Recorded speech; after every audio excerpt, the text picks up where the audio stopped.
For Rasul sallallahu alayhi wa sallam tells us, I want you to listen to this beautiful hadith, which is in Bukhari and Muslim. He said, كيف بكم? What will you do when? كيف بكم? What will you do when? Iraq, Iraq.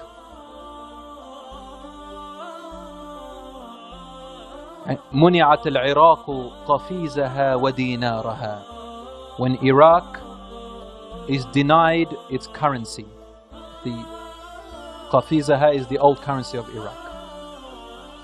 What will be your state and what will you do when Asham, when its currency is denied? And what will you do when Egypt, its currency will be denied? And you return to where you began in the first place. What does this mean? When Iraq is denied its currency, when a country falls, its currency falls as well, doesn't it? And you no longer deal with its currency. Another currency replaces it. Rasul sallallahu alaihi wasallam, or the narrator of this hadith, the Rasul sallallahu alaihi wasallam was asked, how will it fall? And he said, by foreign intervention. Foreign intervention. Al-Ajam. So Iraq's currency will fall by the invasion, and another currency will replace it. Then, after that, he placed it in sequence. Asham's currency will be denied. So Asham as a nation will fall. Again, another currency will replace soon, and it has to be by a foreign intervention. Currently, we see only one part of it, inside. It's a bigger picture than what you think. Yes, this is one part of it. Yes, there are oppressors. There is an oppressor in there. Yes, there are oppressors. Yes, it is there. However, it is it is one of the rocks, one of the plots within the bigger plan. Then Rasul sallallahu alaihi wasallam said, after Asham, he mentioned Misr, Egypt. You think it's over for Egypt right now? According to this hadith, which is in Bukhari and Muslim, something else is coming up.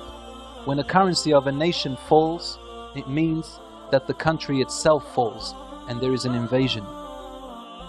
As Rasul sallallahu alaihi wasallam mentioned over here. It's not happened to Egypt yet. But this seems like the sequence that Rasul sallallahu alaihi wasallam is informing us about it.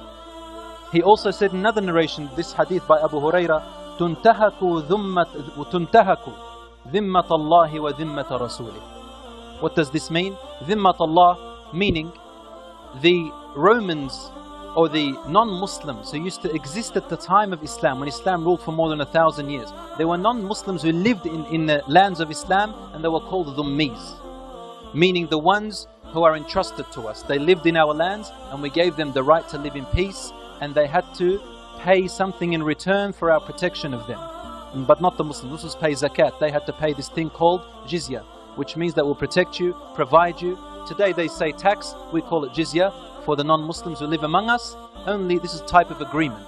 When this, he said, the people who used to do this before, they will no longer do it anymore, meaning they will be overpowering you.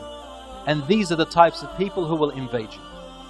Now these are the facts, and we see it today. What has happened to Iraq is not something that anyone can deny. And what is now happening in Asham is both intervention within and outside. And it is yet to come.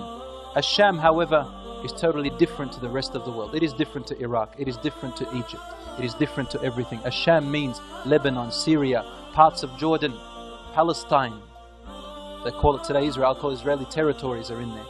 Palestine and parts of Turkey. This was Asham. And you know when after World War I what happened? They divided Asham. They concentrated on Asham to divide it into different states, each one with a flag.